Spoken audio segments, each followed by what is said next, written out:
मेरा नाम पूजा है। मेरी और मेरी माँ की जिंदगी बहुत ही मुश्किलों से भरी हुई थी। वह कहते हैं ना कि जिनका कोई नहीं होता उनका ऊपर वाला होता है। मैं एक जवान लड़की थी। मेरे परिवार में बस दो ही औरतें थीं, एक मैं और दूसरी मेरी माँ। मैं अपनी माँ को लेकर बहुत परेशान रहती थी क्योंकि वह गूंगी थी और कुछ बोल नहीं सकती थी। वह सिर्फ इशारों से ही बातें करती थी और बहुत ही ज्यादा बीमार भी रहती थी। इसलिए एक दिन मैं अपनी माँ को डॉक्टर के यहाँ ले गई और फिर डॉक्टर ने उनके कुछ रिपोर्ट्स करवाई। मैं हैरत से कभी डॉक्टर के चेहरे की तरफ देख रही थी तो कभी डॉक्टर के केबिन से बाहर हर बात से अनजान बैठी हुई अपनी माँ की तरफ देख रही थी, जो कि अपने मुंह से कुछ बोल भी नहीं सकती थी। मेरा दिमाग इस बात को स्वीकार नहीं कर रहा था जो मेरे कान सुन रहे थे। एक ऐसी बात पर यकीन करना जो कि बिल्कुल भी बेयकीनी सी बात थी। डॉक्टर की बातों को सुनकर मेरा सर बुरी तरह से चकराने लगा था और मेरे चेहरे पर पसीने की बूंदें चमकने लगे थे। ये कैसे मुमकिन था? मैंने हाथों से अपने चेहरे पर आए हुए पसीने को साफ किया था और बड़ी बेयकीनी से डॉक्टर के हाथ से रिपोर्ट ली और गुस्से से उनके केबिन से बाहर निकलकर अपनी माँ का हाथ पकड़ा और उसे खींचती हुई घर ले आई थी। कुछ दिनों पहले मेरी माँ की तबीयत ठीक नहीं थी। वह जो भी खाती थी उनका जी मचलने लगता था। मुझे लगा कि उनका पेट खराब हो गया है, इसीलिए मैंने उन्हें पास के ही एक डॉक्टर के यहाँ ले आई थी। लेकिन डॉक्टर ने मुझे जो खबर सुनाई उसे सुनकर तो मेरे हाथ पांव थर-थर कांपने लगे थे और मेरा दिमाग बुरी तरह से चकराने लगा था।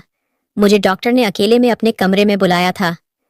माँ बाहर कुर्सी पर बैठी थी और अपनी तबीयत को लेकर बहुत ही परेशान लग रही थी। मैं जब डॉक्टर के केबिन में गया तो उन्होंने मुझसे बड़े राज के साथ यह खबर मुझे सुनाई थी, क्योंकि इस उम्र की औरतें बहुत कम ही गर्भवती होती हैं। मैं माँ का हाथ थामे गुमसुम सी उन्हें अपने घर ले जा रही थी। मेरे दिमाग में बस यही चल रहा था कि आखिर वह कौन शख्स है जिसने मेरी माँ के साथ इतनी गंदी हरकत की। मेरे घर में बस 3 ही मर्द थे, मेरे पति, मेरे ससुर जी और मेरा एक छोटा देवर। अब तक तो सब कुछ ठीक ही चल रहा था। मेरी माँ पूरा दिन मेरे साथ साथ ही रहती थी।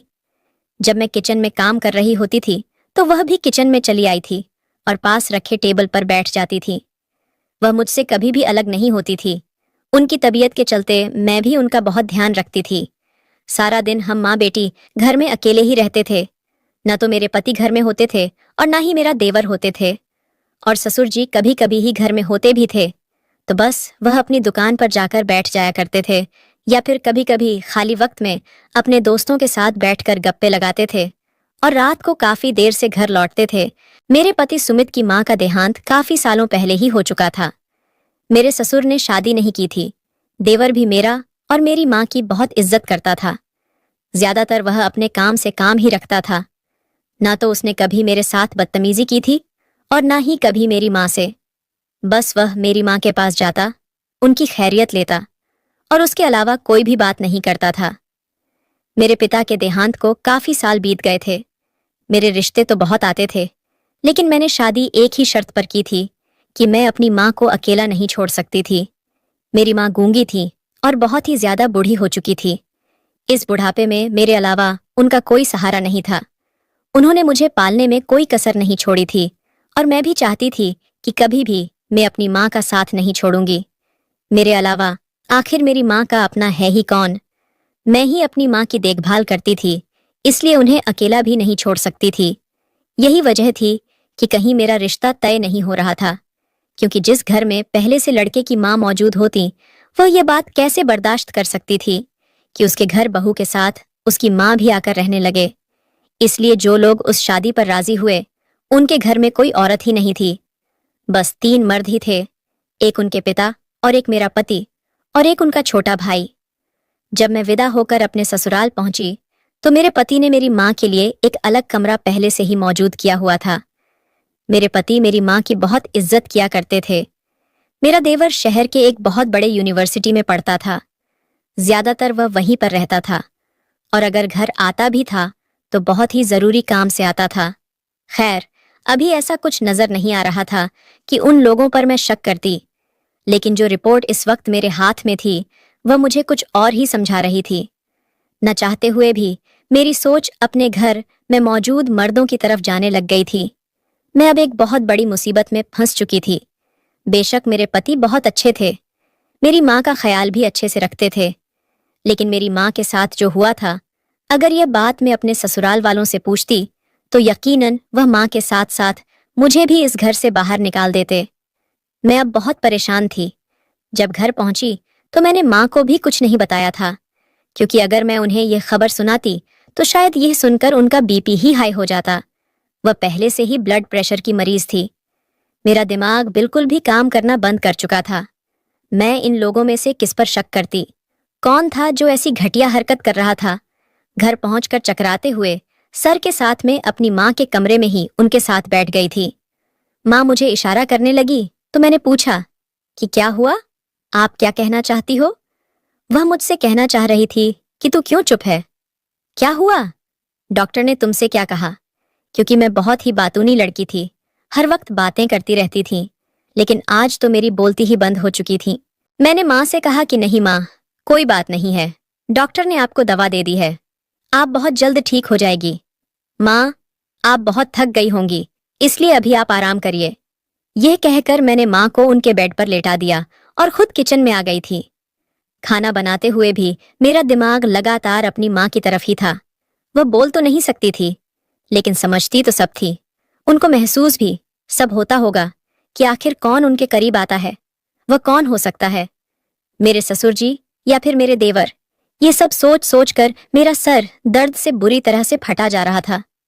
मुझे कोई भी बात समझ नहीं आ रही थी कि आखिर मैं क्या करूं, किससे बात करूं। मेरे पति तो अपने पिता और भाई के बारे में कभी भी कोई ऐसी बात बर्दाश्त नहीं कर सकेंगे, और फिर मैं अपनी माँ से कैसे बात करूं? मैं उन्हें यह बात कैसे बताऊं? खैर, आज जब सुमित ऑफिस से वापस आए तो मेरे लिए एक फूलों का गुलदस्ता लेकर आए थे, लेकिन मैं मुस्कुरा भी नहीं सकती थी। मैं जिस मुसीबत से गुजर रही थी वह मेरे लिए नाकाबिले बर्दाश्त सी थी। मुझे चुप देखकर सुमित मुझसे कहने लगे कि क्या हुआ, तुम चुप क्यों हो, तुम्हारी तबीयत तो ठीक है ना? मैं उसे क्या जवाब देती? मैंने कहा कि मेरे सर में बहुत दर्द है। वह कहने लगे कि खाना खा लो, फिर दवाई खा लेना। लेकिन मैं सोच रहा था कि खाने के बाद हम शॉपिंग पर चलेंगे, लेकिन तुम्हारी तबीयत ठीक नहीं है, इसलिए तुम आराम करो। खाना खाकर मैं अपने कमरे में आ गई थी और माँ की रिपोर्ट्स मैंने अलमारी में छुपा दी ताकि उन्हें कोई देख ना ले। मैं यह जानना चाहती थी कि आखिर माँ के कमरे में आता कौन है। रात को जब सुमित कमरे में आए तो मैंने कहा कि माँ की तबीयत कुछ ठीक नहीं है। यह सुनकर वह मुझसे माँ के बारे में पूछने लगे कि क्या हुआ माँ को। तब मैंने कहा कि सुमित, आज रात मैं अपनी माँ के साथ सोना चाहती हूँ, उनकी तबीयत कुछ ठीक नहीं है। मेरी बात सुनकर उन्होंने ऐतराज नहीं किया था। वह कहने लगे कि इसमें पूछने वाली क्या बात है, तुम जाओ, अपनी माँ का ख्याल रखो। सुमित बहुत अच्छे इंसान थे। मुझे कभी भी मेरी माँ के मामले में उन्होंने मेरे साथ किसी भी तरह की कोई सख्ती नहीं की थी। खैर, मैं माँ के साथ उनके कमरे में जाकर लेट गई। माँ सो रही थी, लेकिन नींद में उनकी जो घबराहट थी वह मैं महसूस कर सकती थी। माँ की घबराहट देखकर तो मेरे होश उड़ गए थे। इसका मतलब था कि कोई रात के समय मेरी माँ के करीब आता था और उनके साथ। यही सब सोचकर मैं पूरी रात सो नहीं पाई थी, लेकिन रात भर कमरे में कोई भी नहीं आया था। सुबह नाश्ते के बाद सुमित और मेरा छोटा देवर घर से चले गए थे और मेरे ससुर जी अपने कमरे में चले गए। मैं अपनी माँ को अपने कमरे में ले आई थी। फिर मैंने माँ से पूछा कि रात को उनके कमरे में कौन आता है, लेकिन जो कुछ मेरी माँ ने बताया उसे सुनकर तो मेरे होश उड़ने के लिए काफी था। उन्होंने इशारा करते हुए मुझे बताया कि कोई आदमी आता है और उन्हें नशे की गोलियां सूंघाकर बेहोश कर देता है। उसके बाद उन्हें कोई होश नहीं रहता कि उनके साथ क्या हो रहा है। माँ को भी नहीं पता था कि वह आदमी कौन है। यह सुनने के बाद मेरा पहला शक मेरे ससुर पर गया था, क्योंकि घर में हर वक्त वही मौजूद होते थे। लेकिन फिर यह भी ख्याल आने लगा कि वह तो बहुत ही अच्छे इंसान है, हमेशा ही भगवान से अपनी मरी हुई बीवी की आत्मा की शांति की प्रार्थना करते रहते हैं। मेरा दिल बड़ा अजीब सा होने लगा था। एक तरफ तो मेरे ससुर जो बहुत ही अच्छे इंसान थे, लेकिन फिर दूसरी तरफ मुझे अपने देवर पर शक होने लगा था, क्योंकि वह रातों को काफी देर तक जागा करता था। उसके कमरे से टीवी की आवाजें आती रहती थीं। एक बार वह मुझसे कहने लगा कि आप बिल्कुल अपनी माँ पर गई हो, आपकी माँ बहुत खूबसूरत है, आपकी माँ नहीं बल्कि आपकी बड़ी बहन लगती है। ये बात उसने मेरी शादी के शुरू के दिनों में ही करी थी, तो मैंने हंसकर टाल दी थी। लेकिन अब दिमाग में आते ही मेरे अंदर एक आग सी लगने लगी थी, और ये सब बातें मुझे न काबिले बर्दाश्त थीं कि कोई मेरी माँ को बेहोश करके उनके साथ जबरदस्ती करता था। मेरी माँ को महसूस होता था कि उनके साथ कुछ गलत काम किए जा रहे हैं, लेकिन वह बेहोशी में होती थी। मेरे लिए ये बात एक न काबिले बर्दाश्त सी हो गई थी। वह जो भी था उसे शर्म नहीं आती थी। उस शख्स को, एक गूंगी और बीमार औरत को अपनी हवस का निशाना बनाते हुए मेरी बेबसी यह थी कि अगर मैं आवाज उठाती तो तलाक का दाग मुझे मिल जाता। सुमित लाख अच्छे सही, लेकिन अपने पिता के खिलाफ वह कोई बात नहीं सुन सकेंगे, ना ही उनके खिलाफ कोई बात मानेंगे, क्योंकि जितनी वह मेरी माँ की इज्जत करते थे उतनी ही वह अपने पिता की भी सेवा करते थे। वैसे तो मेरे ससुर जी भी मेरी माँ को बहन जी कहते थे। मेरे सामने तो उन्होंने कभी नजर उठाकर भी मेरी माँ की तरफ नहीं देखा था, लेकिन जो कुछ वह शराफत की आड़ में कर रहे थे वह बहुत घटिया काम था। मुझे अपने ससुर पर अब गुस्सा आने लगा था। मुझे याद आने लगा था कि जब मैं काम करती थी तो माँ मेरे साथ किचन में होती थी। मेरे ससुर कभी किचन में आकर मुझसे कहने लगते कि मैं उनके कमरे की चादर बदल दूं। मैं किचन से निकलकर उनके कमरे में जाती, और जब उनके कमरे की सफाई करके आती तो वह किचन में अपने लिए चाय बना रहे होते थे। उसके बाद वह कहने लगते कि मैंने सोचा तुम थक गई होगी, इसलिए मैंने चाय खुद बना ली है। यह कहने के बाद वह एक नजर मेरी तरफ मुस्कुराकर देखते और किचन से निकल जाते थे। उस वक्त तो मुझे यह बात आम सी लगी थी, लेकिन अब तो हर आम सी बात पर मुझे शक होने लग गया था। एक बार वह बाजार से मेरे लिए फल लेकर आए तो 1 किलो अलग से मुझे पकड़वा दिए। कहने लगे कि तुम्हारी माँ काफी कमजोर होती जा रही है, तुम शायद झिझक की वजह से उनके लिए कुछ मंगवाती नहीं हो, इसलिए तुम यह सब उन्हें दे देना। उस टाइम भी मुझे ऐसा लगा कि वह मेरी माँ का एहसास कर रहे हैं। मेरी रात में आंख खुली तो मैंने देखा कि सुमित कमरे में नहीं थे। फिर काफी देर बाद वह कमरे में आए तो मैंने उनसे पूछा कि आप कहाँ गए थे, तो वह कहने लगते कि मुझे सिगरेट पीने की आदत है। रात को जब पिताजी गहरी नींद में सो जाते हैं तभी मैं छत पर जाकर सिगरेट पी लेता हूँ, वरना पिताजी को फौरन सिगरेट की बू आ जाती है तो वह मुझे डांटने लगते हैं। पति की बातें सुनकर मैं मुस्कुराकर कहती कि वह आपके फायदे की ही बात करते हैं। वह मामूली सी बातें जो आम घरों में हो जाती हैं। मुझे उन सब बातों पर शक होने लगा था। मेरी माँ उस उम्र में एक बहुत बड़ी परेशानी में पड़ चुकी थी। एक ऐसी तकलीफ में थी जिससे वह अनजान थी, और मेरे लिए यह हर पल परेशानी भरा गुजर रहा था। मैं कैसे अपनी माँ को यह सच बताती जो मैं डॉक्टर से सुनकर आ रही थी। वह ना तो बोल सकती थी और ना ही अपनी परेशानी किसी को बता सकती थी, लेकिन अगर वह ना भी बताती तो ये बात कौन सी छुपी रह सकती थी। वह बाहर से तो चुप थी, लेकिन अंदर कितनी परेशानी और तकलीफों से गुजर रही थी मैं भी जानती थी। अब मैं रोज सुमित से बहाना बनाती कि माँ की तबीयत ठीक नहीं है, मैं अपनी माँ के पास सोने जा रही हूँ। रात भर मुझे उसी शख्स का इंतजार रहता था जो मेरी माँ को इतनी परेशानियां देता था। कुछ दिन तो सुमित चुप रहे, लेकिन उसके बाद वह मुझसे कुछ उखड़े उखड़े से रहने लगे थे। उनकी नजरों में मेरे लिए शिकायतें नजर आने लगी थीं। हमारी शादी को कुछ ही महीने गुजरे थे। वह मुझसे बहुत मोहब्बत करते थे। दिन भर वह ऑफिस में गुजार कर आते तो रात को वह कुछ वक्त मेरे साथ बिताना चाहते थे, लेकिन मैं खुद जिस दिमागी उलझन का शिकार थी, मुझे सुमित की इस ख्वाहिश का कभी एहसास नहीं था।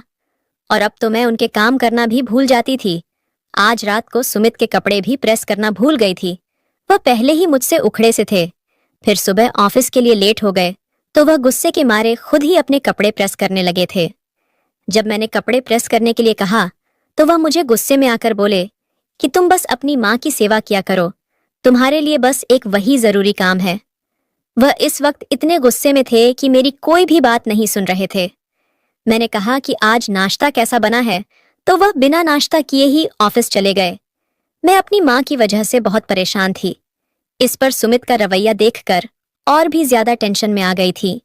मैं अपने कमरे में बैठकर रोने लगी। रात को सुमित का मूड बहुत ही खराब था, इसलिए मैंने माँ के कमरे में जाने के लिए उनसे पूछा ही नहीं। मैंने सुमित से अपनी गलती की माफी पहले ही मांग ली थी, मगर वह कहने लगे कि माफी मांगकर मुझे शर्मिंदा मत करो, तुम्हें समझना चाहिए मुझे पूरे दिन तुमसे बात करने का भी मौका नहीं मिलता, और रात को जब मैं तुमसे बात करने की कोशिश करता हूँ तब तुम्हारे पास मेरे लिए समय ही नहीं होता। ये कहकर मैंने उनको मना लिया था। वह जल्दी से राजी भी हो गए थे, लेकिन अगले सुबह माँ इशारे से कहने लगी कि कल रात को तू मेरे पास क्यों नहीं सोई थी। वह कल आया था और वह रात मेरे लिए बहुत ही दर्दनाक गुजरी थी। माँ मेरे साथ गले लगकर रोने लगी थी। मेरा दिल तो फटकर ही रह गया था कि मैं इस शख्स का क्या करूं। दुख की वजह से मेरे आंसू बहने लगे थे। कौन था जो यह सब कुछ कर रहा था? ना ही मेरा इस शहर में कोई रिश्तेदार था, ना ही कोई अपना जिस पर मैं भरोसा करके अपनी माँ को छोड़ देती, और वह बोल भी नहीं सकती थी।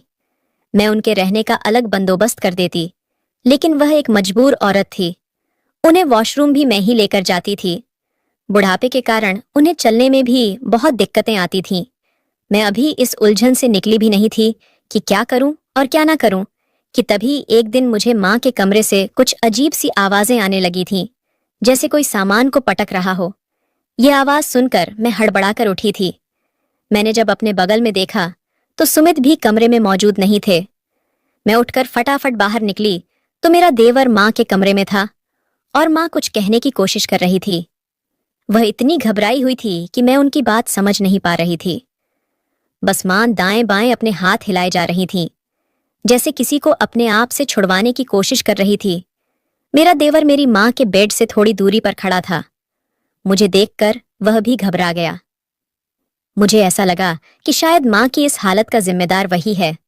मैंने गुस्से में उसके पास जाकर उसका गिरेबान पकड़ा और उसको झिंझोड़ कर रख दिया था। मैंने कहा कि तुम्हें शर्म नहीं आती मेरी माँ के साथ ऐसी घटिया हरकत करते हुए। मेरी यह बात सुनकर तो उसकी रंगत ही बदल गई। वह कहने लगा कि भाभी, आप क्या बोल रही हैं? आप पागल हो गई हैं क्या? मैं तो आपकी माँ को देखने आया था कि कमरे से कैसी आवाज आ रही है। मैंने कहा कि तुम झूठ बोल रहे हो, मुझे देखकर बहाने बना रहे हो। तुम रोज मेरी माँ को अपनी हवस का निशाना बनाते हो। मेरे चिल्लाने पर मेरे ससुर और पति दोनों ही वहां पर पहुंच गए थे। मेरा देवर अपना गिरेबान मुझसे छुड़ाने की कोशिश कर रहा था। मेरे पति भी मेरे पास आकर खड़े हो गए थे। मेरा देवर भी उस वक्त गुस्से में भड़क रहा था। वह कहने लगा कि आपकी माँ मेरी माँ के जैसी है, आपको शर्म आनी चाहिए। मुझ पर ऐसा इल्जाम लगाते हुए मैं तो सो रहा था। आपकी माँ के कमरे से कुछ गिरने की आवाज सुनकर मैं यहां दौड़ा चला आया। मेरी हरकत देखकर मेरा पति मेरे पास आया और गुस्से से मेरे हाथ से देवर का गिरेबान छुड़ाया और मुझ पर भड़क उठे। कहने लगे कि तुमने इतनी रात को क्या तमाशा लगा रखा है? रात के इस वक्त तुम इतना क्यों चिल्ला रही हो? आसपास के पड़ोसी क्या सोचेंगे हमारे बारे में? सुमित की बात को नजरअंदाज करके मैं कहने लगी कि आपका भाई अच्छा लड़का नहीं है। ये रोज रात को मेरी माँ को बेहोश करके उनके साथ। मेरी बात अभी यहीं तक पहुंची थी कि सुमित ने मेरे गाल पर एक बहुत जोरदार तमाचा दे मारा था। यह थप्पड़ इतना जोरदार था कि मैं दूर जाकर दीवार से लग गई थी।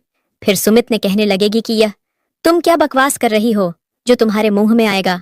तुम बोल दोगी? तुम होती कौन हो मेरे भाई पर इल्जाम लगाने वाली?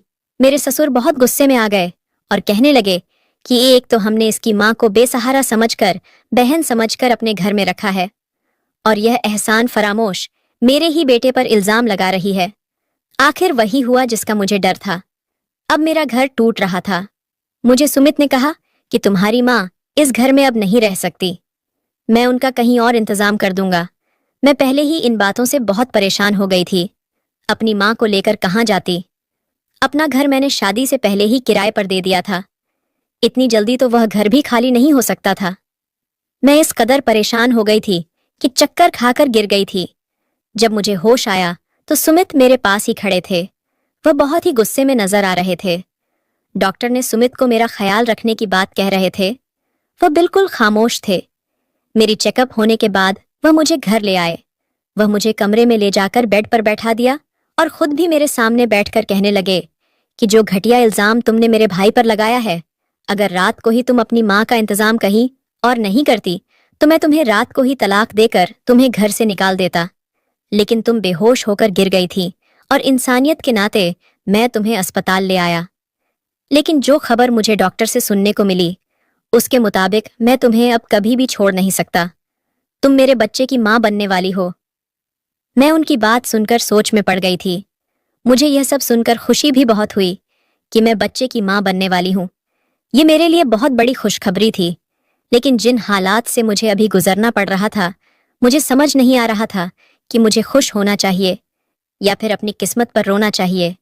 ये सोचकर मेरे आंखों से आंसू बहने लगे थे। मैं अब इन सब चीजों से थक चुकी थी। सुमित की बात अभी भी जारी थी। वह कहने लगे कि देखो पूजा, मैं तुम्हें बहुत चाहता हूँ, तुम्हारी माँ की भी बहुत इज्जत करता हूँ। हमारे पिता ने हमें औरतों की इज्जत करना सिखाया है।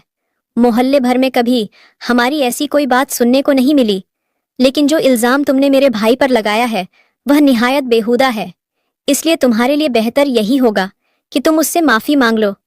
पिताजी आज बहुत गुस्से में है। अगर तुमने माफी नहीं मांगी तो तुम्हारी माँ यहाँ नहीं रह सकेंगी। अब तुम सोच लो कि तुम्हें क्या करना है।